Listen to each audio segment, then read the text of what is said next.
Okay. നമുക്ക് ദൈവസന്നിധിയിൽ പ്രയോജനപ്പെടണമെന്നും ദൈവസന്നിധിയിൽ കടന്നു വരണമെന്നും ആഗ്രഹിക്കുന്ന വ്യക്തികളെ അവർ ഡയറക്റ്റ് നമുക്ക് ദൈവസന്നിധി കൊണ്ടുവരാൻ കഴിയില്ലെങ്കിലും സാരമില്ല. നമ്മുടെ പ്രാർത്ഥനാ മുറിയിൽ അവരുമായിട്ട് നമ്മൾ യേശുവിന്റെ അരികിലേക്ക് ചെല്ലുന്നുവെങ്കിൽ തീർച്ചയായിട്ടും അവരുടെ ജീവിതത്തിൽ അത് വലിയ വിടുതലിന് കാരണമായി തീരും. ഇവിടെ നോക്കണമേ, കുറച്ചു പേര് എടുത്തൊരു തീരുമാനം അതൊരു വ്യക്തിയുടെ ജീവിതത്തിൽ വലിയ വിടുതലിന് കാരണമായി തീർന്നു. ഒരു പക്ഷേ ഈ കൊണ്ടുവന്നവരുടെ ഡീറ്റെയിൽസ് ഒന്നും ബൈബിളിൽ കൊടുത്തിട്ടുണ്ടാകില്ല. ഏത് ഭാഗം പരിശോധിച്ചാലും കൊണ്ടുവന്നവരുടെ ഡീറ്റെയിൽസ് ഒന്നും നമുക്ക് ബൈബിളിൽ കാണുവാൻ കഴിയത്തില്ല. പക്ഷെ ഒരു കാര്യം ഉറപ്പാ ദൈവമക്കളെ, സ്വർഗത്തിൽ അതിന്റെ പ്രതിഫലം ദൈവം ഒരുക്കി വെച്ചിട്ടുണ്ട്. നമ്മൾ മറ്റുള്ളവർക്ക് വേണ്ടി പ്രാർത്ഥിക്കുമ്പോൾ, മറ്റുള്ളവർക്ക് വേണ്ടി ഇടിവ് നിൽക്കുമ്പോൾ, നമ്മൾ ആർക്ക് വേണ്ടി പ്രാർത്ഥിക്കുന്നു, നമ്മൾ ആർക്ക് വേണ്ടി ഉപവസിക്കുന്നു, നമ്മൾ ആർക്ക് വേണ്ടി കരയുന്നു, ഈ ലോകത്തിൽ ഒരു വ്യക്തിക്കും അറിയത്തില്ല. പക്ഷെ സ്വർഗത്തിലെ ദൈവത്തിന് സകലതും അറിയാം. നമ്മൾ ദൈവസന്നിധിയിൽ ഇടിവ് നിന്ന് പ്രാർത്ഥിക്കുന്നതിന്റെ പ്രതിഫലം സ്വർഗത്തിലെ ദൈവം നമുക്ക് തരും. നമ്മുടെ സഭയില് ഞാനൊരു സഭയുടെ ശുശ്രൂഷകനാണ്. എന്റെ സഭയിൽ ഏറ്റവും കൂടുതൽ ദശാംശം കൊടുക്കുന്ന ആരാണെന്ന് ചോദിച്ചാൽ എനിക്ക് കൃത്യമായിട്ട് പറയുവാൻ കഴിയും. ഒരാവശ്യത്തിന് വിളിച്ചാൽ ഓടി വരുന്നത് ആരാണെന്ന് ചോദിച്ചാൽ എനിക്ക് പെട്ടെന്ന് പറയുവാൻ കഴിയും. ഒരു വീട്ടിൽ ചെന്നാൽ ഏറ്റവും കൂടുതൽ ആതിഥ്യ മര്യാദ കാണിക്കുന്ന ആരാണെന്ന് ചോദിച്ചാൽ എനിക്ക് കൃത്യമായിട്ട് പറയുവാൻ കഴിയും. എന്നാൽ എന്റെ സഭയ്ക്ക് വേണ്ടി ഏറ്റവും കൂടുതൽ പ്രാർത്ഥിക്കുന്നത് ആരാണെന്ന് ചോദിച്ചാൽ എനിക്ക് പറയുവാൻ കഴിയത്തില്ല. പ്രസംഗിക്കുന്നവന്റെ മുഴുവൻ ക്രെഡിറ്റും ഭൂമിയിൽ ലഭിക്കുമ്പോൾ പ്രാർത്ഥിക്കുന്നവന്റെ മുഴുവൻ ക്രെഡിറ്റും സ്വർഗത്തിൽ ലഭിക്കുവാനിടയായി തീരാ. അതുകൊണ്ട് എന്നെ കേൾക്കുന്ന ദൈവമക്കളെ, പറയത്തക്ക വിശേഷതയൊന്നും നമുക്ക് വേണ്ടെന്നേ, പറയത്തക്ക വാക്ചാതുര്യം നമുക്ക് വേണ്ട, പറയത്തക്ക അറിവ് നമുക്ക് വേണ്ട, സാരമില്ല. പക്ഷെ പ്രാർത്ഥനാ മുറിയിൽ മുഴങ്കാൽ മടക്കി നമ്മുടെ പ്രിയമുള്ളവർക്ക് വേണ്ടി ഇടിവ് നിന്ന് പ്രാർത്ഥിക്കുവാൻ നമുക്ക് കഴിയുന്നുണ്ടെങ്കിൽ നമ്മെ കാണുന്ന ഒരു ദൈവം സ്വർഗത്തിലുണ്ട്. കാട്ടത്തിമേൽ വലിഞ്ഞു കയറിയിരുന്ന സക്കായിയെ കണ്ടൊരു ദൈവം, മരുഭൂമിയിലായിരുന്ന ഹാഗറിനെ കണ്ട ദൈവം, കടലിന്റെ അടിത്തട്ടിലായിരുന്ന യോനയെ കണ്ട ദൈവം, അഗ്നിജ്വാലയ്ക്കൊത്ത കണ്ണുള്ളവൻ, അവന് മറവായിട്ടൊന്നും ഇരിക്കുന്നില്ല. ഇന്ന് രാത്രിയിൽ പ്രവചനാത്മാവിൽ ചിലരോട് ദൂത് വിളിച്ച് പറയുന്നു, പരസ്യമായ വേദികളോ അംഗീകാരങ്ങളോ നിങ്ങൾക്ക് കിട്ടിയില്ലെങ്കിലും നിങ്ങൾ ദൈവസ്ഥൽ ഉപവസിക്കുന്നതിന്റെയും പ്രാർത്ഥിക്കുന്നതിന്റെയും അധ്വാനിക്കുന്നതിന്റെയും പ്രതിഫലം സ്വർഗത്തിലെ ദൈവം നമുക്ക് നൽകുവാൻ ഇടയായി തീരും. എനിക്ക് ഏറ്റവും ഇഷ്ടപ്പെട്ട ഒരു പദമുണ്ട്, ഞാൻ എപ്പോഴും ഉപയോഗിക്കുന്ന ഒരു പദമുണ്ട്, അവൻ ആർക്കും കടക്കാരനല്ല. ദൈവത്തെ മാനിക്കുന്നവരെ ദൈവം മാനിക്കുവാൻ ഇടയായി തീരും. സ്തോത്രം. നോക്കണമേ, ചില തീരുമാനങ്ങൾ എടുത്ത വ്യക്തികൾ ബൈബിളിലുണ്ട്. ചില തീരുമാനങ്ങൾ അവർ ദൈവത്തിൽ നിന്ന് അകലുവാൻ എടുത്ത തീരുമാനങ്ങളുണ്ട്. എന്നാൽ ചില തീരുമാനങ്ങൾ ദൈവത്തോട് അടുക്കുവാൻ എടുത്ത തീരുമാനങ്ങൾ. നമുക്കറിയാം, ഒരല്പസമയം ഒരു പ്രത്യക്ഷത കാണാതിരുന്നപ്പോൾ പത്രോസ് ഒരു തീരുമാനമെടുത്തു. ദൈവത്തിൽ നിന്ന് അകലുവാൻ, പടകില് മീൻ പിടിക്കുവാൻ വേണ്ടി പോകുവാൻ പത്രോസ് ഒരു തീരുമാനമെടുത്തു. അന്ന് രാത്രിയിൽ തന്റെ ജീവിതത്തിൽ തന്റെ പടക് ശൂന്യമായി തീരുവാൻ ഇടയായി തീർന്നു. എന്നാൽ പഴയ നിയമത്തിൽ പരിശോധിക്കുമ്പോൾ ഒരു രൂത്ത് ദൈവത്തിൽ ഒരു തീരുമാനമെടുത്തു. സത്യദൈവത്തെ അറിഞ്ഞ് അതേ പാതയിൽ പോകുവാൻ താൻ തീരുമാനമെടുത്ത് ഒഴിഞ്ഞവളായിരുന്നു. എന്നാൽ തന്റെ തീരുമാനത്തിൽ താൻ നിറഞ്ഞവളായിട്ട് മാറുവാൻ ഇടയായി തീർന്ന ഇന്ന് രാത്രി എന്നെ കേൾക്കുന്ന ദൈവമക്കളെ, ദൈവസന്നിധിയിൽ നിന്നും അകലുവാൻ നമ്മൾ എടുക്കുന്ന തീരുമാനങ്ങൾ നമ്മെ ശൂന്യമാക്കി തീർക്കാം. എന്നാൽ ദൈവത്തോട് അടുക്കുവാൻ നമ്മൾ എടുക്കുന്ന തീരുമാനങ്ങൾ നമ്മുടെ ജീവിതത്തിൽ നിറവിന്റെ അനുഭവം കൊണ്ടുവരുവാൻ ഇടയായി തീരും. ഇന്ന് രാത്രിയില് ഈ മീറ്റിംഗിൽ പങ്കെടുക്കുമ്പോൾ ചില തീരുമാനങ്ങൾ നമ്മുടെ ജീവിതത്തിൽ ഉണ്ടാകട്ടെ. കുറച്ചുകൂടി പ്രാർത്ഥിക്കാം, കുറച്ചുകൂടി പോസിക്കാം, കുറച്ചുകൂടി ദൈവത്തിന് വേണ്ടി പ്രയോജനപ്പെടാം. ചില തീരുമാനങ്ങൾ, ദൈവത്തോട് അടുക്കുന്ന ചില തീരുമാനങ്ങൾ നമ്മൾ എടുക്കട്ടെ. അത് നമ്മുടെ ജീവിതത്തിലെ ഏറ്റവും അനുഗ്രഹത്തിന് കാരണമായി തീരും. നമ്മൾ എടുക്കുന്ന ചില സ്റ്റെപ്പുകൾ അത്ഭുതങ്ങളെ സൃഷ്ടിക്കുന്ന സ്റ്റെപ്പുകളായിട്ട് മാറുവാനിടയായി തീരും. ഒരുപക്ഷെ നമ്മൾ ഇന്ന് രാത്രിയിൽ നിങ്ങൾ എടുക്കുന്ന ചില തീരുമാനത്തിന്മേൽ ദൈവത്തിന്റെ വലിയ അത്ഭുതങ്ങൾ നിങ്ങളുടെ ജീവിതത്തിൽ സംഭവിക്കുവാനിടയായി തീരാ. എന്റെ വൈഫ് ഈ മീറ്റിംഗിൽ പങ്കെടുത്തപ്പോൾ ഞങ്ങളുടെ സാക്ഷ്യം പറഞ്ഞിട്ടുണ്ട്. 7 വർഷം ഞങ്ങൾക്ക് കുഞ്ഞുങ്ങളില്ലായിരുന്നു. കുഞ്ഞുങ്ങളില്ലാത്ത പാസ്റ്റർ എന്നായിരുന്നു ഞങ്ങൾ ശുശ്രൂഷിക്കുന്ന സ്ഥലങ്ങളിലൊക്കെ ഞങ്ങളെ വിളിച്ചുകൊണ്ടിരുന്നു. ഞങ്ങളെ മനസ്സിലാക്കാൻ വേണ്ടി മറ്റുള്ളവർ ഉപയോഗിച്ചിരുന്ന പദം ആ കുഞ്ഞുങ്ങളില്ലാത്ത പാസ്റ്റർ എന്നായിരുന്നു. ഞങ്ങൾക്ക് ഒരു 4 വീലർ ദൈവം തന്നപ്പോൾ അതിനെന്ത് പേരിടണമെന്ന് ഞങ്ങൾ ഇങ്ങനെ ചിന്തിച്ചു. ഞങ്ങൾ ഒരുമിച്ച് ഒരു തീരുമാനമെടുത്തു. ആ 4 വീലറിന് എൽ ഷദായ് എന്ന് പേരിടാം, സർവശക്തൻ എന്ന പേരിടാം. എന്തുകൊണ്ട് അങ്ങനെ ഒരു തീരുമാനം എടുത്തെന്നറിയാമോ? 100 വയസ്സുള്ള അബ്രഹാമിന് എൽ ഷദായ് ആയവൻ തലമുറ കൊടുത്തെങ്കിൽ ഞങ്ങളുടെ ജീവിതത്തിലും ദൈവം അത്ഭുതങ്ങളെ ചെയ്യും. അതിന് എൽ ഷദായ് എന്ന് പേരിടുമ്പോൾ ഞങ്ങൾ വിശ്വാസത്താൽ ഒരു സ്റ്റെപ്പ് വെക്കുകയായിരുന്നു. എൽഷദായി നിടുമ്പോൾ ഞങ്ങൾ വിശ്വാസത്താൽ പ്രഖ്യാപിക്കുകയായിരുന്നു, ഈ വാഹനത്തിൽ ദൈവം തരുന്ന കുഞ്ഞുമായിട്ട് ഞങ്ങൾ യാത്ര ചെയ്യുമെന്ന്. ദൈവമക്കളെ, 2 കുഞ്ഞുങ്ങളുമായിട്ട് യാത്ര ചെയ്യുവാൻ സ്വർഗത്തിലെ ദൈവം ഇന്നയോളം സഹായിച്ചു. നമ്മൾ എടുക്കുന്ന ചില തീരുമാനങ്ങൾക്കകത്ത് ദൈവം അത്ഭുതങ്ങൾ ചെയ്യുവാനിടയായിത്തീരും. ഇവിടെ നോക്കണമേ, കുറച്ചു പേർ ദൈവസന്നിധിയിൽ എടുത്ത തീരുമാനം അതൊരു വ്യക്തിയുടെ ജീവിതത്തിൽ വലിയ വിടുതലിന് കാരണമായി തീരുവാനിടയായിത്തീരുന്നു. കുറച്ചുപേർ യേശുവിന്റെ അരികിൽ കൊണ്ടുവന്നിട്ട് യേശുവിനോട് പറഞ്ഞു, നീ അവന്റെ മേലൊന്ന് കൈവയ്ക്കണം. അവര് കൈവയ്ക്കണമെന്ന് പറഞ്ഞെങ്കിലും യേശു കൈവച്ചതായിട്ട് നമുക്ക് കാണുവാൻ കഴിയത്തില്ല. യേശു ചെയ്ത പ്രവർത്തികൾ വളരെ വ്യത്യസ്തമായിരുന്നു. അവർ പറഞ്ഞതുപോലെയൊന്നും അല്ല യേശു ചെയ്തത്. യേശുവിന്റെ പ്രവർത്തികൾ വളരെ വ്യത്യസ്തമായിരുന്നു. അവരെ നമുക്ക് കുറ്റം പറയുവാൻ കഴിയത്തില്ല. കാരണം അവരുടെ അനുഭവം വെച്ച് നോക്കിയാൽ പലപ്പോഴും യേശു കൈവച്ച് രോഗികൾ സൗഖ്യമായിട്ടുണ്ട്. അടുത്തൊരു ചിന്ത എന്ന് പറഞ്ഞാല്, പഴയ നിയമം പരിശോധിച്ചാൽ അനുഗ്രഹിക്കുന്നത് കൈവച്ച് അനുഗ്രഹിക്കുകയാണ് ചെയ്യുന്നത്. ഈ കാരണങ്ങൾ കൊണ്ടായിരിക്കാം ഒരു പക്ഷേ അവർ കൈവയ്ക്കണമെന്ന് യേശുവിനോട് പറഞ്ഞത്. എന്നെ കേൾക്കുന്ന ദൈവമക്കളെ, വിഷയത്തിന്റെ മറുപടിക്ക് വേണ്ടി പ്രാർത്ഥിക്കാം, പക്ഷെ വഴി എപ്രകാരമാകണമെന്ന് നമ്മൾ പ്രാർത്ഥിക്കേണ്ട ദൈവത്തിന് ശ്രേഷ്ഠമായൊരു വഴി നമ്മളെ കുറിച്ചുണ്ട്. സ്തോത്രം. ഇന്ന് പകൽക്കാലം, ഇന്ന് രാത്രിയിലെ ഏതെങ്കിലും വിഷയങ്ങൾക്ക് വേണ്ടി നിങ്ങൾ പ്രാർത്ഥിക്കുമ്പോൾ ആ വിഷയത്തിന്റെ മറുപടിക്ക് വേണ്ടി നിങ്ങൾ പ്രാർത്ഥിച്ചോ, പക്ഷെ അത് എപ്രകാരമായി തീരണമെന്ന് നിങ്ങൾ പ്രാർത്ഥിക്കേണ്ട. നമ്മുടെ വിചാരങ്ങളെക്കാൾ ഉന്നതമാണ് ദൈവത്തിന്റെ വിചാരങ്ങൾ. നമ്മുടെ വഴികളെക്കാൾ ഉന്നതമാണ് ദൈവത്തിന്റെ വഴികൾ. നോക്കണമേ, ബെഥസ്ദ കുളക്കരയിൽ കിടക്കുന്ന രോഗികൾ സൗഖ്യം പ്രാപിച്ചിട്ടുള്ളത് മുഴുവനും ദൂതൻ ഇറങ്ങി സൗഖ്യമായിട്ടുള്ളതാണ്. എന്നാൽ അവിടെ 38 കൊല്ലം സുഖിക്കുന്ന വ്യക്തിയെ കുറിച്ചുള്ള ദൈവത്തിന്റെ പദ്ധതി ദൂതൻ ഇറങ്ങി സൗഖ്യമാക്കണമെന്നല്ല, ദൈവത്തിന്റെ പുത്രൻ അവന്റെ അരികിൽ വന്ന് അവനെ സൗഖ്യമാക്കണമെന്നാണ്. നയമാന്റെ കുഷ്ഠരോഗം മാറുവാൻ നയമാൻ പറയുന്നൊരു കാര്യമുണ്ട്, എന്റെ സ്ഥലത്ത് ഇഷ്ടംപോലെ വെള്ളമുണ്ടല്ലോ, എന്നാൽ നിന്നെക്കുറിച്ചുള്ള പദ്ധതി നീ യോർദാനിൽ മുങ്ങണമെന്നുള്ളതാണ്. എന്നെ കേൾക്കുന്ന ദൈവമക്കളെ, പണ്ട് ദൈവം എങ്ങനെ ചെയ്തെന്നോ എപ്രകാരം ചെയ്തെന്നോ മറ്റുള്ളവർക്ക് എങ്ങനെ ചെയ്തെന്നൊന്നും ചിന്തിക്കണ്ട. വിഷയത്തിന് വേണ്ടി പ്രാർത്ഥിക്കുക, വിഷയത്തിന്റെ മറുപടിക്ക് വേണ്ടി പ്രാർത്ഥിക്കുക.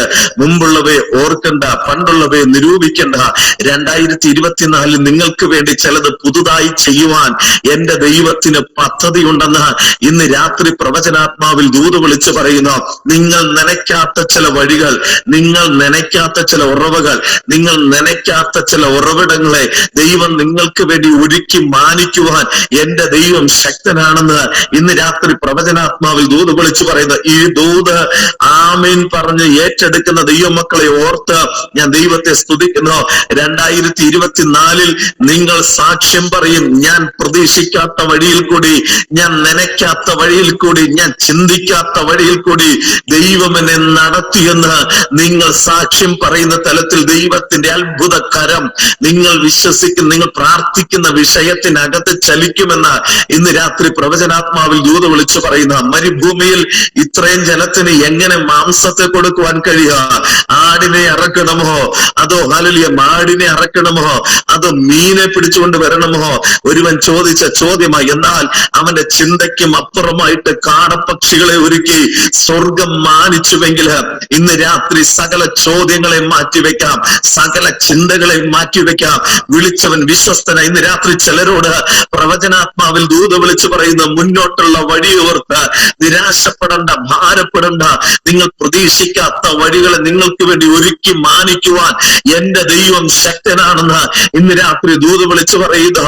ആട്ടിറച്ചി കിട്ടുമോ, മാടന്റെ ഇറച്ചി കിട്ടുമോ എന്നൊക്കെ ചോദിച്ചു ഇത്രയും പേർക്ക് ആഹാരത്തെ കൊടുക്കുവാൻ മീനെ പിടിച്ചുകൊണ്ട് വരണമോ എന്ന് ചോദിച്ചെന്നാൽ അവർക്ക് കൊടുത്തത് ആടിന്റെ ഇറച്ചിയുമല്ലായിരുന്നു, മീനിന്റെ ഇറച്ചിയുമല്ലായിരുന്നു.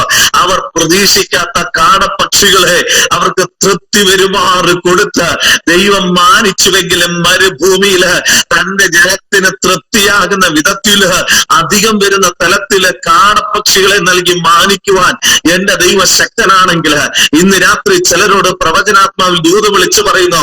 ദൈവത്തിന്റെ ഭണ്ഡാരത്തിൽ ഒന്നിനും കുറവില്ല. ചിലരോട് തലയിൽ കൈവയ്ക്കുന്നത് പോലെ ദൂത് വിളിച്ചു പറയുക. എന്താണെന്ന് ഓർത്ത് ഭാരപ്പെടണ്ട, എങ്ങനെയാകുമെന്ന് ഓർത്ത് നിങ്ങൾ ഭാരപ്പെടണ്ട. തമ്പുരാന്റെ ഭണ്ഡാരം തുറക്കുന്നത് നിങ്ങളുടെ ജീവിതത്തിൽ 2024 അനുഭവിച്ചറിയുമെന്ന് ഇന്ന് രാത്രിയിൽ തലയിൽ കൈവയ്ക്കുന്നത് പോലെ ചിലരോട് ദൂത് വിളിച്ചു പറയുക. സ്തോത്രം. പ്രാർത്ഥന വിഷയങ്ങൾക്ക് വേണ്ടി പ്രാർത്ഥിക്കാം, എന്നാൽ വഴി എപ്രകാരമായിരിക്കണമെന്ന് നമ്മൾ പ്രാർത്ഥിക്കുന്ന നമ്മുടെ വഴികളെക്കാൾ ശ്രേഷ്ഠമാണ് ദൈവത്തിന്റെ വഴികൾ. എന്നാൽ അവർ കൈവയ്ക്കണമെന്ന് പറഞ്ഞു, പക്ഷെ ദൈവം കർത്താവ് അവർ പറഞ്ഞതുപോലെയൊന്നും അല്ല ചെയ്തത്, വളരെ വ്യത്യസ്തമായിട്ടാണ് ചെയ്തത്. എന്നാൽ അവരപേക്ഷിച്ചതിനെ ദൈവം ഉപേക്ഷിച്ചില്ല, അവരപേക്ഷിച്ചതിനെ ദൈവം നൽകുവാൻ ഇടയായി തീർന്നു. ഇന്ന് രാത്രിയിലും പ്രവചനാത്മാവിൽ വിളിച്ചു പറയട്ടെ, നിങ്ങൾ അപേക്ഷിക്കുന്നതിനെ ഉപേക്ഷിക്കാത്തൊരു ദൈവത്തെയാണ് നിങ്ങൾ സേവിക്കുന്നത്. 2024 ഏതൊക്കെ വിഷയങ്ങൾക്ക് വേണ്ടി നിങ്ങൾ കരഞ്ഞു പ്രാർത്ഥിക്കുന്നുണ്ടോ പുറമെ ഒരു മനുഷ്യൻ അറിയുന്നില്ല. അടച്ചിട്ട മുറിയിൽ ദൈവസന്നിധിയിൽ പ്രാർത്ഥിക്കുന്ന ദൈവത്തിന്റെ പൈതലെ, ജീവിത പങ്കാളിയോട് പോലും പറയുവാൻ കഴിയാത്ത വിധത്തില്, തലമുറയോട് പോലും പറയുവാൻ കഴിയാത്ത വിധത്തില് ഏതെങ്കിലും വിഷയത്തിൽ നിങ്ങൾ നീറുന്നുണ്ടെങ്കിൽ, ഭാരപ്പെടുന്നുണ്ടെങ്കിൽ, അപേക്ഷിച്ചാൽ ഉപേക്ഷിക്കാത്തൊരു ദൈവത്തെയാണ് നമ്മൾ സേവിക്കുന്നത്. നിങ്ങൾ അപേക്ഷിച്ചതിനെ ദൈവം നൽകുവാനിടയായി തീരും. എന്നെ അതിശയിപ്പിച്ച ചില കാര്യങ്ങളുണ്ട്. ഒരുവൻ അപേക്ഷിച്ചപ്പം അടഞ്ഞു കിടന്ന ആകാശത്തിന്റെ കിളിവാതിലുകളെ തമ്പുരാൻ തുറക്കുവാനിടയായി തീർന്നു. സ്തോത്രം.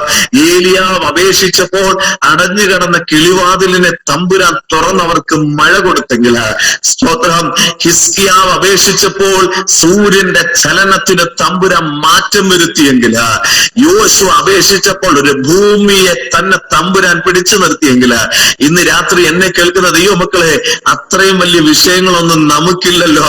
ഭൂമിയെ പിടിച്ചു നിർത്തിയവൻ, മുന്നോട്ട് പോയ സൂര്യനെ തിരികെ കൊണ്ടുവന്നവൻ, ആകാശത്തിന്റെ കിളിവാതിലുകൾ തുറന്ന് രാജ്യത്തിന് മഴ അയച്ചവൻ, നമ്മുടെ വിഷയത്തിലും മൗനമായിരിക്കുമെന്നാണോ നിങ്ങൾ കരുതുന്നത്? ചിലരോട് ചോദിക്കുന്നു, ദൈവം മൗനമായിട്ടിരിക്കത്തില്ലെന്ന്, ദൈവം മൗനമായിട്ടിരിക്കില്ലെന്ന്.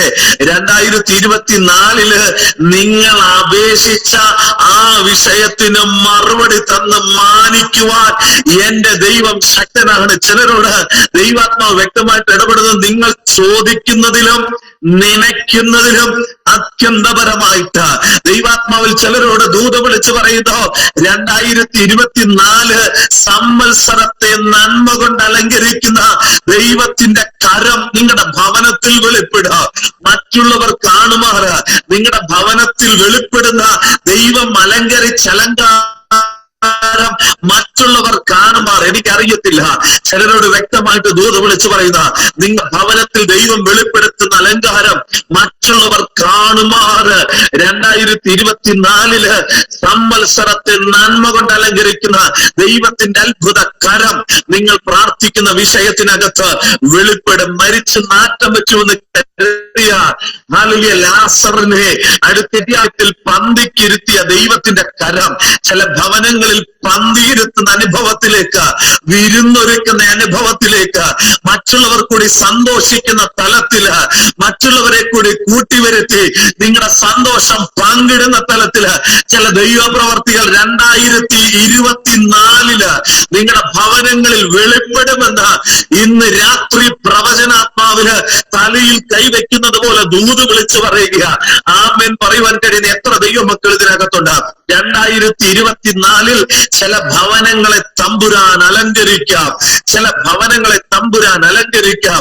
മറ്റുള്ളവർക്ക് അടയാളമാകുന്ന തലത്തില്, മറ്റുള്ളവർക്ക് അടയാളമാകുന്ന തലത്തില് ചില ഭവനങ്ങളെ അലങ്കരിക്കുവാൻ എന്റെ ദൈവത്തിന് പദ്ധതിയുണ്ടെന്ന് ഇന്ന് രാത്രി പ്രവചനാത്മാവിൽ ദൂത് വിളിച്ചു പറയുക.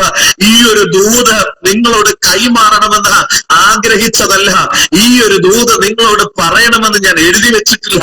എന്റെ പ്രസംഗക്കുറിപ്പിൽ ഈ ഒരു ദൂതില്ല. പക്ഷെ ഇന്ന് രാത്രി ഞാനിത് ശുശ്രൂഷിക്കുമ്പോൾ ദൈവം എന്നോട് ഇടപെടുന്നു. ചില ഭവനങ്ങൾ അലങ്കാരത്തിന്റെ ഭവനങ്ങളാക്കി മാറ്റുവാൻ, വിരുന്നിന്റെ ഭവനങ്ങളാക്കി മാറ്റുവാൻ, മറ്റുള്ളവരെ കൂടി സന്തോഷം പങ്കുവെക്കുന്ന തലത്തിലെ ഭവനങ്ങളാക്കി മാറ്റുവാൻ എന്റെ ദൈവത്തിന് പദ്ധതിയുണ്ടെന്ന് ഇന്ന് രാത്രി പ്രവചനാത്മാവില് തലയിൽ കൈവയ്ക്കുന്നത് പോലെ ചിലരോട് ദൂത് വിളിച്ച് പറയുക. സ്തോത്രം. അപേക്ഷിച്ചതിനെ ഉപേക്ഷിക്കാത്തൊരു ദൈവത്തെയാണ് നമ്മൾ സേവിക്കുന്നത്. ഇവിടെ വായിച്ചിരിക്കുന്ന വേദഭാഗം പരിശോധിച്ചാൽ ആ വ്യക്തിയെ കർത്താവ് വേറിട്ട് കൊണ്ടുപോയതായിട്ട് നമുക്ക് കാണുവാൻ കഴിയും. എന്തുകൊണ്ട് കർത്താവ് വേറിട്ട് കൊണ്ടുപോയി? പല അഭിപ്രായങ്ങൾ അതിനകത്തുണ്ട്. ഒന്നാമത്തെ അഭിപ്രായം, ഇവിടെ പല അഭിപ്രായങ്ങൾ അതിനകത്ത് എഴുന്നേൽക്കുന്നുണ്ട്. കൈവയ്ക്കണം, എങ്ങനെ പ്രാർത്ഥിക്കണം, പൊതുജനമാണ്, പല അഭിപ്രായങ്ങൾ അതിനകത്തുണ്ട്. സ്തോത്രം. മനുഷ്യന്റെ അഭിപ്രായങ്ങൾ പലതും ദൈവത്തിന്റെ പ്രവർത്തിക്ക് തടസ്സമായി തീരാറുണ്ട്. എന്നോട് കൂടെ ഉണ്ടോ ദൈവമക്കളെ? ഹല്ലേലൂയ. നിങ്ങളോട് മനുഷ്യൻ അറിയിക്കുന്ന പല അഭിപ്രായങ്ങളും ദൈവപ്രവർത്തി വെളിപ്പെടുന്നതിന് തടസ്സമായി തീരുവാൻ സാധ്യതയുണ്ട്. ചില സന്ദർഭങ്ങളിൽ ദൈവം നിങ്ങളെ വേറിട്ട് കൊണ്ടുപോകുന്നത് ദൈവത്തിന് ചിലത് പ്രവർത്തിക്കുവാനുള്ളത് കൊണ്ടാണ്. സ്തോത്രം. എനിക്കറിയത്തില്ല, ദൈവാത്മാവ് വ്യക്തമായിട്ട് ഇടപെടുന്നോ? ഇത്രയും സ്നേഹത്തിലിരുന്നിട്ട് അവർ പെട്ടെന്ന് എന്തുകൊണ്ട് മാറി എന്നാരെങ്കിലും ചോദിക്കുന്നുണ്ടോ? ഞങ്ങൾ പെട്ടെന്ന് ഒറ്റപ്പെട്ടല്ലോ എന്നാരെങ്കിലും ചിന്തിക്കുന്നുണ്ടോ? ഞങ്ങളെ സെപ്പറേറ്റ് ചെയ്തല്ലോ എന്നാരെങ്കിലും ചിന്തിക്കുന്നുണ്ടോ? ഇന്ന് രാത്രി ഒരു ദൂത വിളിച്ച് പറയുക, മനുഷ്യനല്ല നിങ്ങളെ സെപ്പറേറ്റ് ചെയ്തത്, മനുഷ്യനല്ല നിങ്ങളെ വേറിട്ട് കൊണ്ടുപോയത്, മനുഷ്യനല്ല നിങ്ങളെ മാറ്റി നിർത്തിയിരിക്കുന്നത്, അത് ദൈവത്തിന്റെ പദ്ധതിയാണ്. ദൈവത്തിനൊരു പദ്ധതിയുണ്ട്. മനുഷ്യരുടെ ചില അഭിപ്രായങ്ങൾ, ബന്ധുക്കളുടെ ചില അഭിപ്രായങ്ങൾ, മറ്റുള്ളവരുടെ ചില അഭിപ്രായങ്ങൾ നിങ്ങളുടെ കുടുംബത്തിൽ ദൈവപ്രവൃത്തി വെളിപ്പെടുവാൻ തടസ്സമാകുന്നത് കൊണ്ട് തമ്പുരാൻ ചില സമയങ്ങളിൽ നിങ്ങളെ വേറിട്ട് കൊണ്ടുപോകുവാൻ സാധ്യതയുണ്ട്. സക്കരിയാവിനോട് യോഹന്നാൻ സ്നാപകന്റെ ജനനത്തെ കുറിച്ച് പറഞ്ഞപ്പോൾ സക്കരിയാവ് സംശയത്തിന്റെ വാക്ക് പറഞ്ഞു. തമ്പുരാൻ പറഞ്ഞു, ഇനി ആ വിഷയത്തിന് മറുപടി കിട്ടുന്നവരെ നീ വാ തുറന്ന് സംസാരിക്കത്തില്ല. എന്താ കാര്യമെന്നറിയാമോ? വാർദ്ധക്യത്തിലാണ് ഈ ദൂത് സംഭവിക്കുന്നത്. എലിസബത്തിന്റെ പ്രഗ്നൻസിയുടെ ഓരോ ടൈമിലും സക്കരിയാവ് പലപ്പോഴും നെഗറ്റീവ് പറയുവാൻ സാധ്യതയുണ്ട്. ഈ പ്രായത്തിൽ ഇങ്ങനെയായാൽ എങ്ങനെയാ പല നെഗറ്റീവ് ചിന്തകളും പുറത്തു വരുവാൻ സാധ്യതയുണ്ട്. അതുകൊണ്ട് തമ്പുരാൻ വിഷയത്തിന്റെ മറുപടി കിട്ടുന്നത് വരെ സക്കരിയാവിന്റെ വായെ അടച്ച് അവന്റെ വിഷയത്തിന് മറുപടി കൊടുത്തതുപോലെ ഇവിടെ പരസ്യമായി നിന്ന ഒരുവനെ തമ്പുരാൻ വേറിട്ട് കൊണ്ടുപോകുക. എന്തിനാ വേറിട്ട് കൊണ്ടുപോകുന്നതെന്നറിയാമോ? ദൈവത്തിന് ഒരു പദ്ധതിയുണ്ട്. ഇന്ന് രാത്രിയില് എന്നെ കേൾക്കുന്ന ദൈവമക്കളെ, ചില സന്ദർഭങ്ങളിൽ നമ്മൾ ഒറ്റപ്പെടാം, ചില സന്ദർഭങ്ങളിൽ നമ്മൾ വേറിട്ട് നിൽക്കേണ്ടി വരാം, ചില സന്ദർഭങ്ങളിൽ കൂടെ നിൽക്കുന്നവർ പലരും മാറിപ്പോയെന്നിരിക്കാം. സാരമില്ലെന്നേ, ദൈവത്തിന് അതിന്റെ പിന്നിൽ ഒരു പദ്ധതിയുണ്ട്. സ്വതം. എന്റെ ബൈബിൾ കോളേജ് പഠന കാലയളവില് എന്റെ ആദ്യത്തെ പ്രസംഗം ഞാൻ എപ്പോഴും ഓർക്കാറുണ്ട്. ഞാൻ ഇതുപോലെ പ്രസംഗിക്കുന്ന ഒരു വ്യക്തിയൊന്നുമല്ലായിരുന്നു.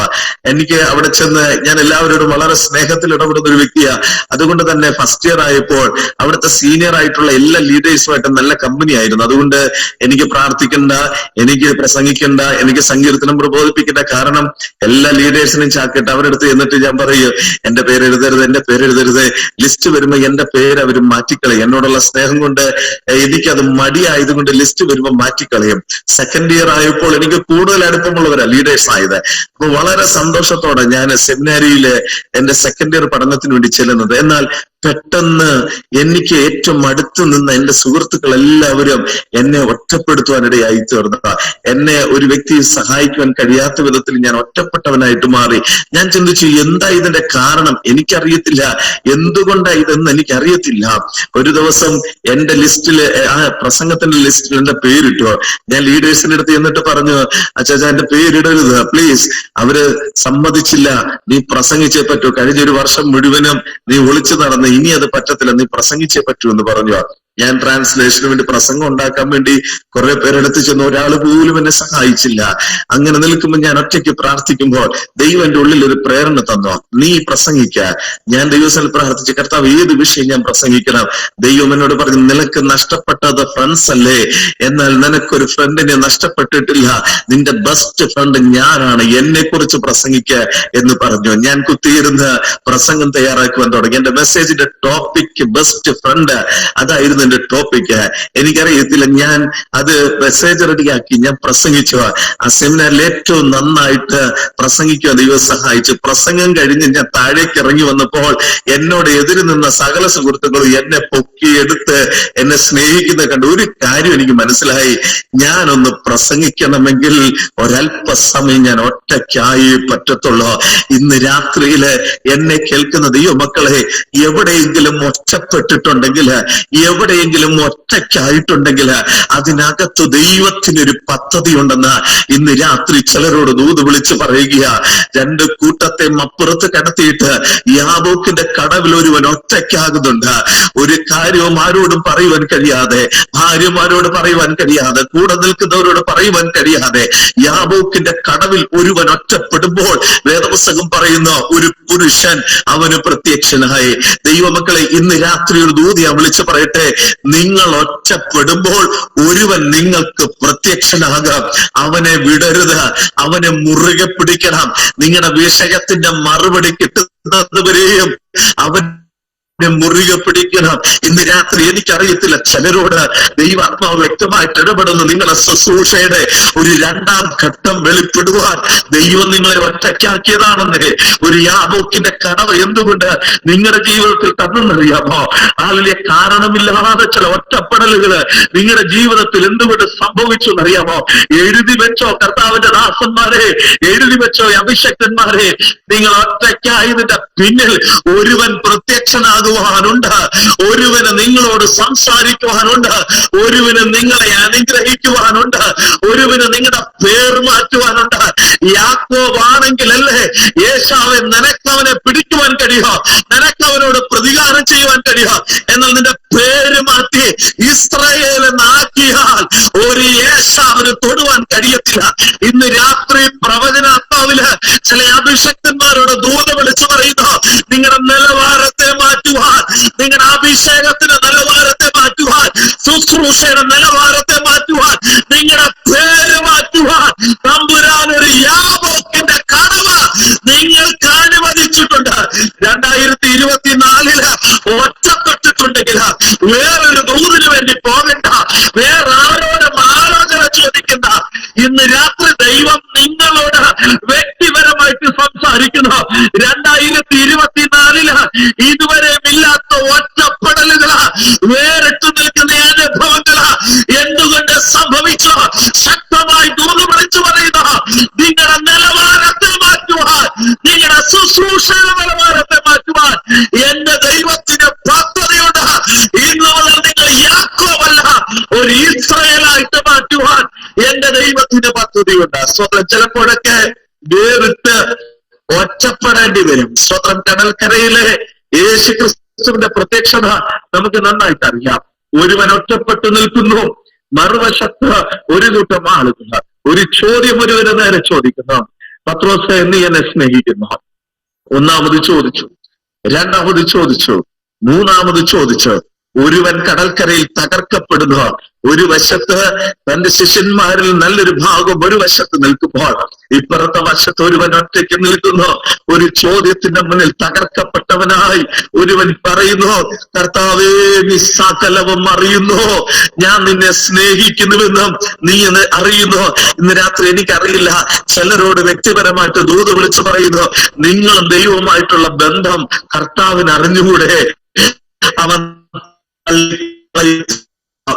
അന്വേഷിക്കട്ടെ. എനിക്കറിയില്ല, ചിലരോട് പ്രവചനാത്മാവിൽ ദൂത് വിളിച്ചു പറയുന്നു, പത്രോസേ, നിന്നെ തെരഞ്ഞെടുത്തത് ശിഷ്യരല്ല, നിന്നെ തെരഞ്ഞെടുത്തത് നിന്റെ സഹോദരങ്ങളല്ല, നിന്നെ തെരഞ്ഞെടുത്തത് സമിതിയല്ല, നിന്നെ തെരഞ്ഞെടുത്തത് അവരാരുമല്ല. നിന്നെ തെരഞ്ഞെടുത്തവൻ അറിയാം നീ എപ്രകാരമുള്ളവനെന്ന്, എപ്രകാരം സ്നേഹിക്കുന്നുവെന്ന്. നോക്കണമേ, കടൽക്കരയിൽ പ്രത്യക്ഷതയിൽ ഒരുവൻ തകർക്കപ്പെട്ടുവെങ്കിൽ അപ്പോസ്തലപ്രവൃത്തി 2-ാം അധ്യായത്തിൽ തകർക്കപ്പെട്ടവനെ തന്നെ തമ്പുരാൻ എഴുന്നേൽപ്പിച്ച സഭയുടെ സ്ഥാപനത്തിലെ ആദ്യത്തെ പ്രസംഗത്തിന് ദൈവം ഉപയോഗിച്ചുവെങ്കിൽ, ഏറ്റവും വലിയ ഉണർവിന് തുടക്കം കുറിക്കുവാൻ ഒരുവനെ ദൈവം ഉപയോഗിച്ചുവെങ്കിൽ, 2024 ഒരു കൂട്ടം ആളുകൾ ഒരു വശത്ത് നിൽക്കുമ്പോൾ നിങ്ങൾ മറുവശത്ത് ഒറ്റപ്പെട്ട് നിൽക്കുന്നുവെങ്കിൽ തിരിച്ചറിയണം, ആ ഗ്രൂപ്പ് ചെയ്യാത്തൊരു ശുശ്രൂഷ നിങ്ങളെ കൊണ്ട് ചെയ്യിച്ചെടുക്കുവാൻ എന്റെ ദൈവത്തിന് പദ്ധതിയുണ്ടെന്ന് ഇന്ന് രാത്രി പ്രവചനാത്മാവില് ഈ മീറ്റിംഗിൽ പങ്കെടുക്കുന്ന അഭിഷക്തന്മാരോട് ദൂത് വിളിച്ചു പറയുന്നു. എന്നെ കേൾക്കുന്ന ദൈവമക്കളെ, കുടുംബത്തിൽ ഒറ്റപ്പെട്ടിട്ടുണ്ടോ? ചാർച്ചക്കാരുടെ മുന്നിൽ ഒറ്റപ്പെട്ടിട്ടുണ്ടോ? എന്നാൽ ഇന്ന് രാത്രി ദൂത് ഞാൻ വിളിച്ചു പറയാം, കൂട്ടുകാരിൽ പരമായ ആനന്ദ തൈലം കൊണ്ട് ദൈവം നിങ്ങളെ അഭിഷേകം ചെയ്യുന്ന വർഷമായിരിക്കുക. 2024 നിങ്ങളെ ആര് ഒറ്റപ്പെടുത്തിയോ അവർ അതിശയിക്കുന്ന തലത്തില് ദൈവത്തിന്റെ പ്രവൃത്തി 2024 നിങ്ങളുടെ ജീവിതത്തിൽ വെളിപ്പെടുമെന്ന് ഇന്ന് രാത്രി ദൂത് വിളിച്ചു പറയുന്നു. സ്വതം ഒറ്റയ്ക്കായോ? സാരമില്ലെന്നേ. സ്വതം നിങ്ങൾ ഒറ്റയ്ക്കല്ല. സങ്കീർത്തനക്കാരൻ ഇങ്ങനെ പറയുന്നു, കൂരിരുൾ താഴ്വരയിൽ കൂടി നടന്നാലും ഞാൻ ഒരനർത്ഥവും ഭയപ്പെടുകയില്ല, നീ എന്നോട് കൂടെ ഇരിക്കുന്നുവല്ലോ. ദൈവമക്കളെ, ഏത് പ്രതിസന്ധിയിലും നിങ്ങളെ കൈവിടാത്ത ഞാനോ ലോകാവസാനത്തോളം എല്ലാ നാളും നിങ്ങളോട് കൂടെയുണ്ടെന്ന് അരുളിച്ചത്. ഞാൻ നിങ്ങളെ ഒരു നാളും അനാഥരായി വിടുകയില്ലെന്ന് അരുളിച്ചത് പ്രസ്ഥാനം. ഒരു വശം നമ്മൾ അനാഥരായി വിട്ടെന്നിരിക്കാം, നമ്മളെ കഴിവച്ചിരി കുറഞ്ഞാൽ, ശബ്ദം അല്പം കുറഞ്ഞാൽ, നമ്മൾ ശുശ്രൂഷിക്കുന്ന സഭകൾ നമ്മളെ അനാഥരായി വിട്ടെന്നിരിക്കാം, നമ്മുടെ ബന്ധുക്കൾ അനാഥരായി വിട്ടെന്നിരിക്കാം. എന്നാൽ സ്വർഗത്തിലെ ദൈവം നമ്മളെ അനാഥരായി വിടുകയില്ല. ഏത് പ്രതിസന്ധിയിലും അവൻ നമ്മുടെ കരം പിടിച്ച് നടത്തുവാനിടയായിത്തീര. ഇവിടെ നോക്കണമേ, വേറിട്ട് കൊണ്ടുപോയി. ഇന്നത്തെ കാലഘട്ടത്തിലെ പ്രത്യേകതകൾ നമുക്കറിയാം. ഒരു മെസ്സേജില് ഒരു പ്രവചനം പറഞ്ഞിട്ടുണ്ടെങ്കിൽ സ്വയം പിന്നീട് പ്രവാചകൻ എന്ന ലേബലിൽ അറിയപ്പെടുവാൻ ആഗ്രഹിക്കുന്ന ഒരു കാലഘട്ടമാണ്. ഒരു പനി മാറിയിട്ടുണ്ടെങ്കിൽ രോഗശാന്തി വരെ പ്രാപ്തനെന്ന് സ്വന്തം ലേബലിടുവാൻ പലരും ആഗ്രഹിക്കുന്ന ഒരു കാലഘട്ടമാണ്. ഒരു കൃപയും ഇല്ലെങ്കിലും കൃപാവരപ്രാപ്തരെന്ന ഫ്ലെക്സുകളിൽ സ്വയം ലേബലിടുന്ന ആൾക്കാരുടെ ഒരു കാലഘട്ടത്തിലാണ് നമ്മൾ ഇന്നായിരിക്കുന്നത്. ഞാൻ ആരെയും വിമർശിക്കുകയല്ല ദൈവമക്കളെ. കൃപകളും കൃപാവരങ്ങളും ഏറ്റവും ശക്തമായിട്ട് വിശ്വസിക്കുന്ന ഒരു വ്യക്തിയാണ് ഞാൻ. എന്റെ സഭായോഗത്തിന്റെ ഏത് കൂടിവരവുകളും അന്യഭാഷ പറഞ്ഞ അല്പസമയം ആരാധിച്ചിട്ടാണ് എന്റെ ഏത് കൂട്ടായ്മ ഞാൻ ആരംഭിക്കുന്നത്. ഞാൻ പ്രവചനത്തിൽ വിശ്വസിക്കുന്നു, ഞാൻ അത്ഭുതങ്ങളിൽ വിശ്വസിക്കുന്നു, ഞാൻ ദൈവപ്രവൃത്തിയിൽ വിശ്വസിക്കുന്നു. എന്നാൽ പഴയ കാലവും ഈ കാലവും തമ്മിൽ ഒരുപാട് വ്യത്യാസമുണ്ട്. പണ്ടത്തെ കാലത്ത് പ്രവാചകന്മാർ വളരെ കുറവായിരുന്നു. എന്നാൽ നമ്മുടെ സഭയിൽ ഒരു പ്രവാചകൻ വരുന്നുവെന്ന് അറിഞ്ഞാൽ നമ്മൾക്ക് പേടിയായിരുന്നു. നമ്മുടെ കുറവുകളെ പറയുമോ, നമ്മുടെ ഹൃദയത്തെ അവർ വിവേചിക്കുമോ എന്ന് പേടിയായിരുന്നു. ഇന്ന് പ്രവാചകന്മാരുടെ എണ്ണം ഒരുപാട് കൂടി. 10ൽ 2 ശരിയാകുന്നതല്ല പ്രവചന ശുശ്രൂഷ എന്ന് പറയുന്നത്. ഹല്ലേലൂയ. സാമ്പത്തികം അല്ലെങ്കിൽ പ്രോസ്പെരിറ്റി പറയുന്നത് മാത്രമല്ല പ്രവചന ശുശ്രൂഷ എന്ന് പറയുന്നത്. ഈ കാലഘട്ടത്തില് ശക്തമായി പ്രവചന ശുശ്രൂഷ ചെയ്യുവാൻ ചിലരെ ദൈവത്തിന് ആവശ്യമുണ്ട്. അനേകർ പ്രവാചകൻ എന്ന ലേബലിൽ നടക്കുമ്പോൾ ശരിയായ പ്രവചന ശുശ്രൂഷ ചെയ്യുവാൻ, ഹല്ലേലൂയ, ദൈവകരങ്ങളിൽ ഉപയോഗിക്കപ്പെടുവാൻ ചിലരെ ദൈവത്തിന് ആവശ്യമുണ്ട്. എന്നെ കേൾക്കുന്ന അഭിഷിക്തന്മാരെ, ദൈവദാസന്മാരെ, നമുക്കൊരു തീരുമാനമെടുക്കാം. ഈ കാലഘട്ടത്തിലെ ശക്തമേറിയ പ്രവചന ശുശ്രൂഷയ്ക്കായിട്ട് ഹല്ലേലൂയ, കലർപ്പില്ലാത്ത, മാലിന്യമില്ലാത്ത, മായമില്ലാത്ത ശക്തമേറിയ കൃപാവര ശുശ്രൂഷ ചെയ്യുവാൻ എന്നെ ഒന്ന് ഉപയോഗിക്കണമേ എന്ന് ഈ കാലഘട്ടത്തിൽ കൃപാവര ശുശ്രൂഷയ്ക്ക് വേണ്ടി നമുക്ക് ആഗ്രഹിക്കാം. നമ്മളിൽ കൂടി ദൈവം അത്ഭുതങ്ങൾ ചെയ്യുവാൻ ഇടയായി നോക്കണമേ.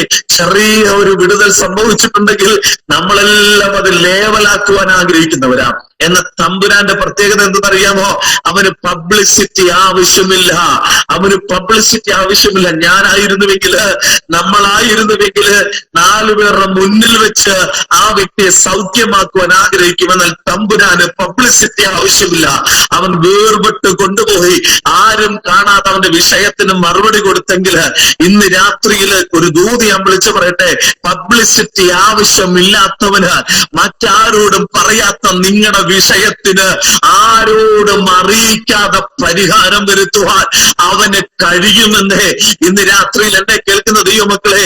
ചില വിഷയങ്ങള് മറ്റാരോടും പറയുവാൻ കഴിയാത്ത വിഷയങ്ങള്, അതുമായിട്ട് നിങ്ങൾ ഭാരപ്പെടുന്നുണ്ടെങ്കിൽ പുറം ലോകം അറിയിക്കാതെ ആ വിഷയത്തെ പരിഹരിക്കുവാൻ എന്റെ ദൈവം ശക്തനാണെന്ന് ഇന്ന് രാത്രി പ്രവചനാത്മാവിൽ ദൂത് വിളിച്ചു പറയുന്നു.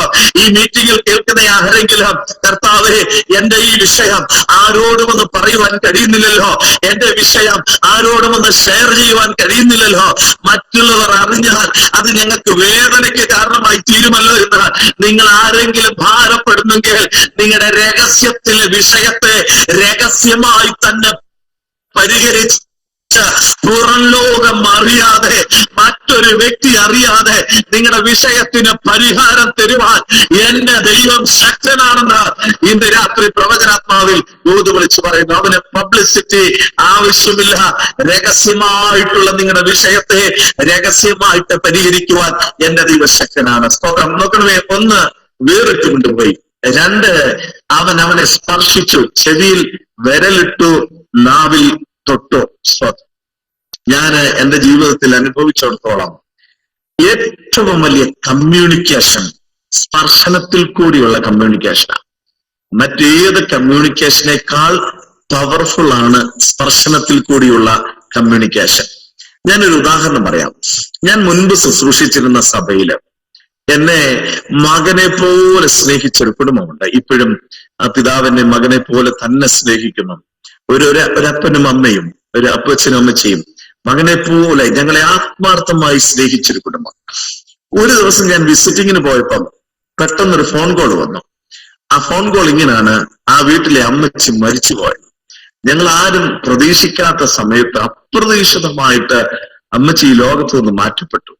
ഞാൻ ആ വിസിറ്റ് ചെയ്യുന്ന ഭവനത്തിൽ നിന്ന് പെട്ടെന്ന് വണ്ടിയെടുത്ത് ഈ ഭവനത്തിൽ എത്തിയപ്പോ അപ്പച്ചൻ എന്റെ അരികിലേക്ക് ഓടി വന്നു എന്റെ മുന്നിൽ കരയുക.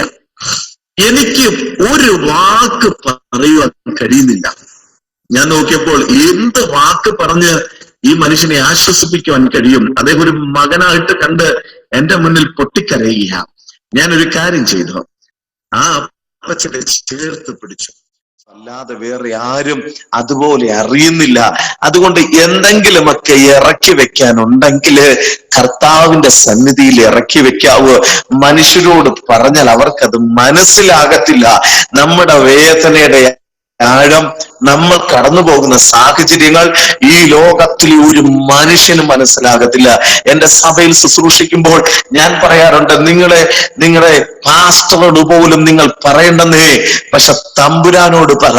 പാസ്റ്റർക്ക് മനസ്സിലാകാത്തതും ദൈവത്തിന് മനസ്സിലാകും, ഭർത്താവിന് മനസ്സിലാകാത്ത ദൈവത്തിന് മനസ്സിലാകും, ഭാര്യയ്ക്ക് മനസ്സിലാകാത്ത ദൈവത്തിന് മനസ്സിലാകും, കുഞ്ഞുങ്ങൾക്ക് മനസ്സിലാകാത്തത് ദൈവത്തിന് മനസ്സിലാകും. നമ്മുടെ ഹൃദയത്തെ നന്നായിട്ട് അറിയുന്നൊരു കർത്താവുണ്ട്, അവനുമായിട്ട് ആശയവിനിമയം നടത്തണം. ഇന്ന് രാത്രിയില് വേറൊരു മനുഷ്യനോട് നിങ്ങളുടെ വിഷയങ്ങൾ പറയണ്ട, ദൈവത്തോട് സകലതും തുറന്നു പറ. അവൻ നമ്മളെ അറിയുന്നത് പോലെ ലോകത്തിലെ ആരും നമ്മളെ അറിയുന്നില്ല. അടുത്ത ഭാഗം പറയുന്നു, സ്തോത്രം, ചെവിയിൽ വിരലിട്ടു, നാവിൽ തൊട്ടു. അടുത്തത് പറയുന്നു തുപ്പി. സ്തോത്രം. വേറൊരു ഭാഗത്ത് തുപ്പലുകൊണ്ട് ചെയറുണ്ടാക്കി താൻ ഒരു വ്യക്തി സൗഖ്യമാക്കിയത് നമുക്ക് കാണുവാൻ കഴിയാം. അവിടെ വെളിപ്പെടുത്തുന്നത് എന്തെന്നറിയാമോ? നമ്മുടെ കർത്താവ് സൃഷ്ടാവാണ്. നമ്മുടെ കർത്താവിന് സൃഷ്ടിക്കുവാൻ കഴിയാം.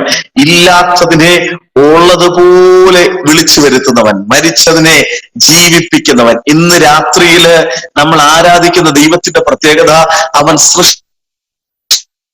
ദൈവമാണ്. ഏതെങ്കിലും വിഷയത്തിനകത്ത് ഒരു സൃഷ്ടിപ്പ് ആവശ്യമുണ്ടെങ്കിൽ, പുതുതായി ചിലത് സൃഷ്ടിക്കണമെങ്കിൽ അവന് സൃഷ്ടിക്കുവാൻ കഴിയും. ഏതെങ്കിലും വിഷയത്തില് കർത്താവ് ഒരു സൃഷ്ടിപ്പ് ആവശ്യമുണ്ടെന്ന് നിങ്ങൾ ആഗ്രഹിക്കുന്നുവെങ്കിൽ സൃഷ്ടാവിന്റെ കരം ചലിക്കും. 2024 ചില സൃഷ്ടിപ്പുകൾ നടക്കുവാനിടയായിത്തീരും. അവൻ സൃഷ്ടാവാണ്. അവൻ ഉള്ളതിനെ ഇല്ലാത്തതിനെ ഉള്ളതുപോലെ വിളിച്ചു വരുത്തുന്നവനാണ്. അവൻ സൃഷ്ടാവാകിയാൽ ഇല്ലാത്തതിനെ സൃഷ്ടിച്ചെടുക്കുവാൻ നമ്മുടെ കർത്താവിന് കഴിയും. ഒരിക്കല് ഒരു വലിയ ശൈത്യമുള്ള ഒരു സമയത്ത് ഒരു ധനികനായ ഒരു വീടിന്റെ മുന്നിൽ ആരോ വന്ന് വാതിൽ മുട്ടി. ഈ ധനികനായ വ്യക്തി വാതിൽ തുറന്ന് നോക്കിയപ്പോൾ ഒരു ഭിക്ഷക്കാരൻ, വളരെ ഭിക്ഷക്കാരനെ പോലെ ഇരിക്കുന്ന ഒരു വ്യക്തി തന്റെ മുന്നിൽ നിൽക്കുന്ന. അദ്ദേഹം പറഞ്ഞു, വളരെ ശൈത്യമാണ് സാർ, എനിക്ക് പുറത്ത് നിൽക്കുവാൻ കഴിയുന്നില്ല, എനിക്കൊരു റൂം തരുമോ? ഇന്ന് രാത്രി കഴിഞ്ഞുകൂടുവാൻ എനിക്ക് റൂം തരുമോ എന്ന് ചോദിച്ചു. അദ്ദേഹം പറഞ്ഞു, ഇവിടെ സാധനങ്ങളൊക്കെ കൂട്ടിവെക്കുന്ന റൂമുണ്ട്, അവിടെ നിങ്ങൾക്ക് കിടക്കാം. അന്ന് രാത്രി ആ മനുഷ്യൻ സാധനങ്ങളൊക്കെ സൂക്ഷിച്ചു വെക്കുന്ന, പഴയ സാധനങ്ങളൊക്കെ വെച്ചിരിക്കുന്ന ഒരു റൂമിൽ അദ്ദേഹം കഴിഞ്ഞു. പിറ്റേന്ന് രാവിലെ ആ വീട്ടുടമസ്ഥൻ എഴുന്നേറ്റപ്പോൾ ഒരു നല്ല ഗിത്താറിന്റെ സംഗീതം കേൾക്കുന്നു. അദ്ദേഹം ഓടി ആ റൂമിൽ ചെന്ന് നോക്കിയപ്പോൾ ഈ മനുഷ്യൻ ഒരു ഗിത്താർ എടുത്ത് വായിച്ചു കൊണ്ടിരിക്കുന്നു. ഈ വീട്ടുടമസ്ഥന് അത്ഭുതം വന്നു. അദ്ദേഹം പറഞ്ഞു, ഈ ഗിത്താർ നിങ്ങൾ എങ്ങനെ ശരിയാക്കി? ഇത് ഞാൻ പലയിടത്തും കാണിച്ചിട്ടും ആർക്കും ശരിയാക്കുവാൻ കഴിഞ്ഞില്ല, അതുകൊണ്ട് ഞാൻ ഇവിടെ ഉപേക്ഷിച്ചിട്ടതാ. നിങ്ങൾക്ക് എങ്ങനെ ഈ ഗിത്താർ ശരിയാക്കുവാൻ കഴിഞ്ഞു? ആ മനുഷ്യൻ പറഞ്ഞു, ഈ ഗിത്താർ ഉണ്ടാക്കിയത് ഞാനാ, എനിക്കറിയാം ഇതിന്റെ പോരായ്മകൾ എന്തൊക്കെയാണെന്ന്. ഇന്ന് രാത്രി എന്നെ കേൾക്കുന്ന ദൈവമക്കളെ, എന്റെ ശരീരത്തെ സൃഷ്ടിച്ച ദൈവത്തിനറിയാം എന്റെ ശരീരത്തിന്റെ പോരായ്മകൾ എന്തൊക്കെയാണെന്ന്. ആ പോരായ്മകളെ നികത്തുവാൻ എന്റെ സൃഷ്ടാവിന് കഴിയുമെന്നേ. നമ്മുടെ കുടുംബത്തെ സൃഷ്ടിച്ചത് യഹോവ. വീട് പണിയാതിരുന്നാൽ പണിയുന്നവർ വൃഥാ അധ്വാനിക്കുന്നു. നമ്മുടെ കുടുംബത്തെ സൃഷ്ടിച്ചത് ആരാ? നമ്മുടെ കുടുംബത്തെ സൃഷ്ടിച്ചത് ദൈവമാണെങ്കിൽ നമ്മുടെ കുടുംബത്തിന്റെ പോരായ്മകളെ നികത്തുവാൻ ദൈവത്തിന് കഴിയുക. നമ്മുടെ തലമുറകളെ സൃഷ്ടിച്ചത് ആരാ?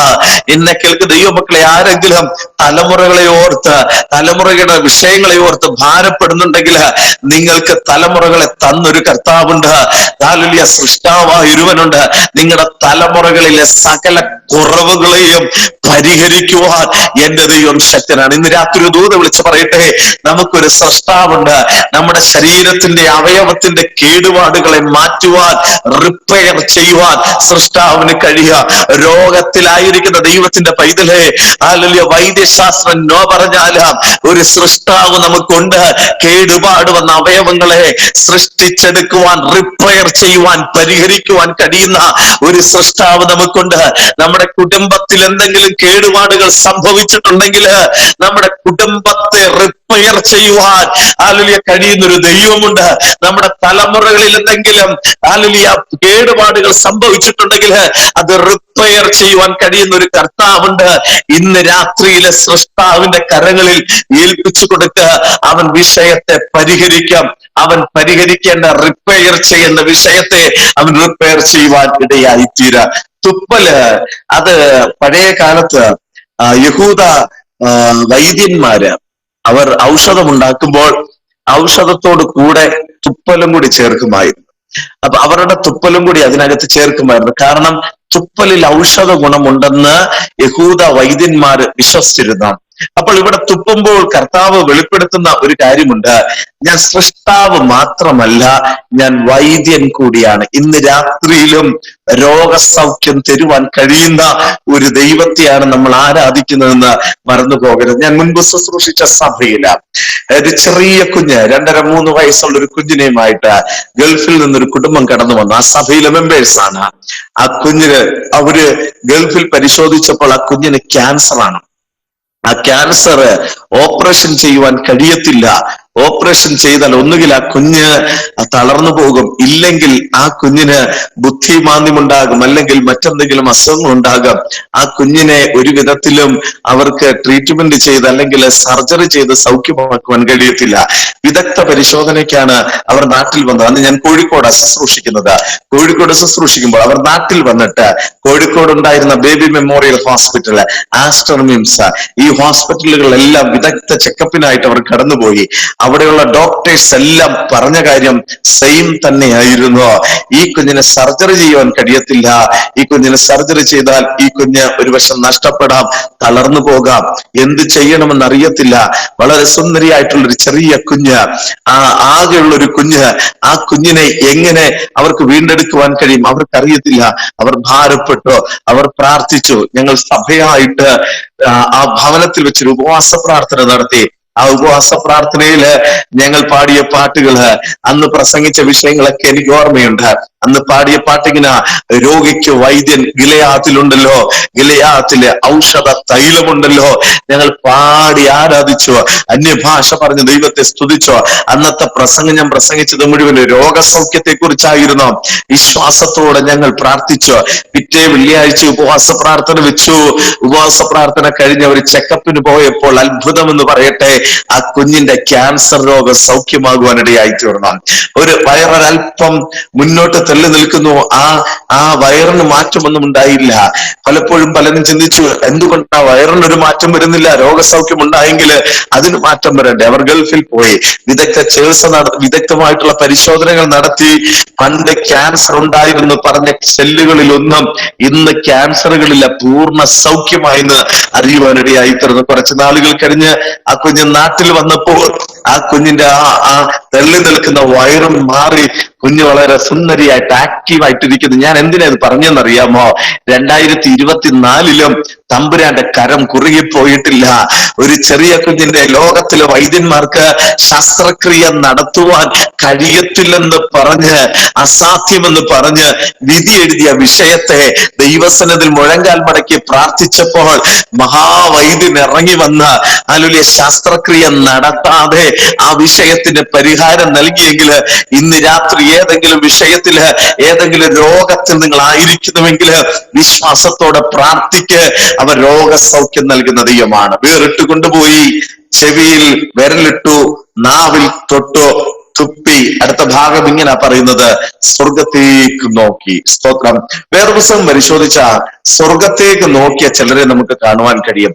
ദാനിയേലിന്റെ പുസ്തകത്തില് നെബൂഖദ്നേസർ സ്വർഗത്തിലേക്ക് നോക്കിയപ്പോൾ വേദപുസ്തകം പറയുന്നു, അവന് നഷ്ടപ്പെട്ടു പോയ ബുദ്ധി മടങ്ങി വന്നു. ഇന്ന് രാത്രി എന്നെ കേൾക്കുന്ന ദൈവമക്കളെ, നഷ്ടപ്പെട്ടത് മടങ്ങി വരണമെങ്കിൽ സ്വർഗത്തിലേക്ക് നോക്കണം. ഏതെങ്കിലും വിഷയത്തില് ഒരു മടങ്ങി വരുമെന്ന് നിങ്ങൾ ആഗ്രഹിക്കുന്നുവെങ്കിൽ, ഏതെങ്കിലും നഷ്ടം നിങ്ങളെ വല്ലാതെ അലട്ടുന്നുണ്ടെങ്കിൽ ആ നഷ്ടം മടങ്ങി വരുവാൻ സ്വർഗത്തേക്ക് നോക്കിയാൽ മതി.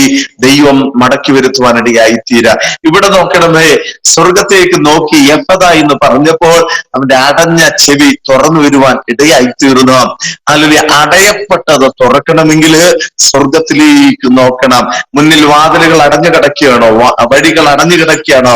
ദൈവസന്നിധിയിൽ സ്വർഗത്തേക്ക് നോക്കിയേ ദൈവം അത്ഭുതങ്ങൾ ചെയ്യും. അടയപ്പെട്ടത് തുറന്നു വരുവാനിടയായി തീരും. 5 അപ്പം 2 മീനും കയ്യിലെടുത്തിട്ട് യേശു സ്വർഗത്തേക്ക് നോക്കിയപ്പോൾ ഒരു വർധനവിന്റെ അനുഭവം ഉണ്ടാകുവാനിടയായി തീർന്നു. ആകെ കയ്യില് 5 അപ്പവും 2 മീനും ഉള്ളെങ്കിൽ സാരമില്ലെന്നേ, സ്വർഗത്തിലേക്ക് നോക്ക, നിങ്ങൾക്ക് തികയുമാറ് ഒരു വർധനവിന്റെ അനുഭവത്തെ തരുവാൻ സ്വർഗത്തിലെ ദൈവം ശക്തനാണ്.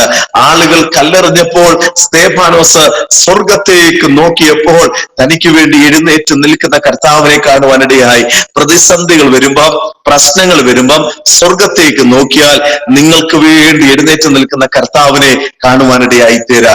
വേറൊരു ഭക്തൻ സ്വർഗത്തിലേക്ക് നോക്കിയിട്ട് ഇങ്ങനെ പറഞ്ഞു, കൂടാരമാകുന്ന ഞങ്ങളുടെ ഭൗമ ഭവനം അഴിഞ്ഞു പോയാൽ കൈപ്പണിയല്ലാത്തൊരു നിത്യഭവനം സ്വർഗത്തിൽ ദൈവം ഒരുക്കി വെച്ചിട്ടുണ്ട്. നിത്യതയുടെ അനുഭവം അറിയണമെങ്കിൽ സ്വർഗത്തിലേക്ക് നോക്കണം. സ്വർഗത്തിലേക്ക് നോക്കിയാൽ ഒന്ന്, നഷ്ടപ്പെട്ടത് മടങ്ങി വരാം. സ്വർഗത്തിലേക്ക് നോക്കിയാൽ അടയപ്പെട്ടത് തുറന്നു വരാം. സ്വർഗത്തിലേക്ക് നോക്കിയാൽ അല്പമുള്ളത് വർധനവിന്റെ അനുഭവത്തിലേക്ക് വരുവാനിടയായി തീരും. ഏതെങ്കിലും വിഷയത്തിൽ കർത്താവേ എന്റെ കയ്യിലുള്ളത് കൊണ്ട് തികയത്തില്ലെന്ന് നിങ്ങൾ ചിന്തിക്കുന്നുണ്ടോ?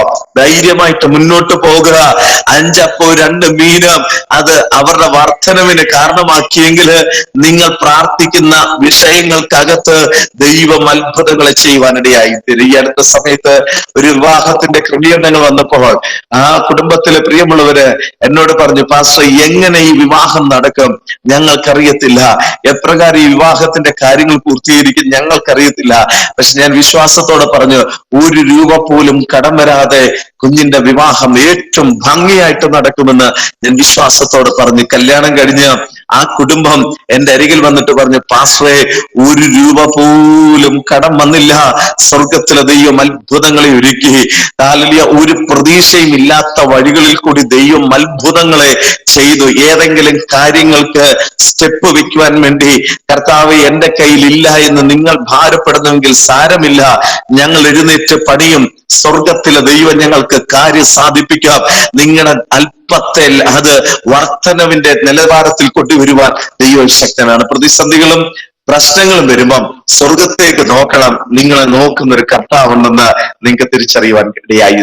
സ്വർഗത്തേക്ക് നോക്കി. അടുത്ത ഭാഗം പറയുന്നത് നെടുവീർപ്പിട്ട്. ഇതും കൂടെ പറഞ്ഞിട്ട് ഞാൻ നിർത്തട്ടെ, അപ്പോഴത്തെ എന്റെ സമയം തീരും. നെടുവീർപ്പിട്ട്. നമ്മൾ എപ്പോഴാണ് ദൈവമക്കളെ നെടുവീർപ്പിടുന്നത്? നമ്മുടെ ജീവിതത്തിൽ നമ്മൾ നെടുവീർപ്പിടുന്ന ഏതൊക്കെ സന്ദർഭങ്ങളിലാ? വലിയ കഷ്ടതകളൊക്കെ വരുമ്പോൾ നമ്മൾ നെടുവീർപ്പിടും. വലിയ ഭാരം നമ്മുടെ ഉള്ളിൽ വരുമ്പോൾ നമ്മൾ നെടുവീർപ്പിടും. വേദന നമ്മുടെ ജീവിതത്തിൽ അധികമായിട്ട് വരുമ്പോൾ നമ്മൾ നെടുവീർപ്പിടും. ഇപ്പൊ കഷ്ടത വരുമ്പം, ഭാരം വരുമ്പം, വേദന വരുമ്പം നമ്മൾ നെടുവീർപ്പിടും. ഇവിടെ യഥാർത്ഥത്തിൽ നെടുവീർപ്പിടേണ്ട ആരാ? ഇവിടെ നെടുവീർപ്പിടേണ്ടുന്നത് വിക്കനായ ചെകിടനാണ്.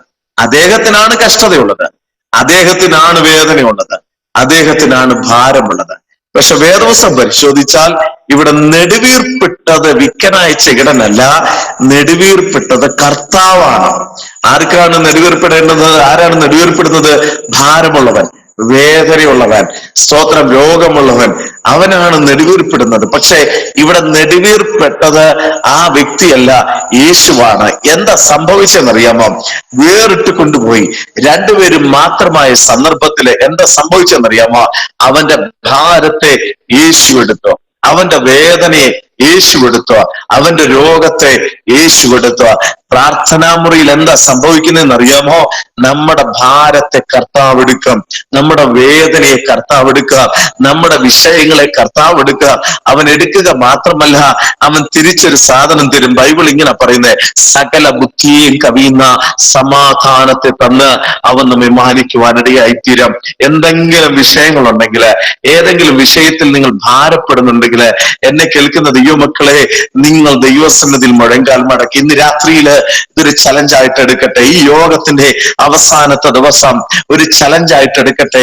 വേറെ ആരോടും പറയണ്ട, വേറിട്ട് പോകണം. കർത്താവ് നിങ്ങളുമായിട്ട് വേറിട്ട് പോയി ദൈവസന്നിധിയിൽ മുഴങ്കാൽ മടക്കി നിങ്ങൾ പ്രാർത്ഥിക്കുമ്പോൾ നിങ്ങളുടെ വേദനകളും നിങ്ങളുടെ ഭാരങ്ങളും നിങ്ങളുടെ നിരാശകളും നിങ്ങളുടെ ചിന്തകളും ഒക്കെയും കർത്താവ് എടുത്തിട്ട് നിങ്ങളുടെ വിഷയത്തിന്റെ പരിഹാരം അവൻ തരുവാനിടയായിത്തീരും. 2024 പ്രവചനാത്മാവിന്റെ ദൂത് ഞാൻ വിളിച്ചു പറയട്ടെ, കർത്താവുമായിട്ട് നിങ്ങൾ വേറിട്ട് പോയി ഏതൊക്കെ വിഷയത്തിന് വേണ്ടി പ്രാർത്ഥിക്കുന്നുവോ ആ സകല വിഷയത്തിനും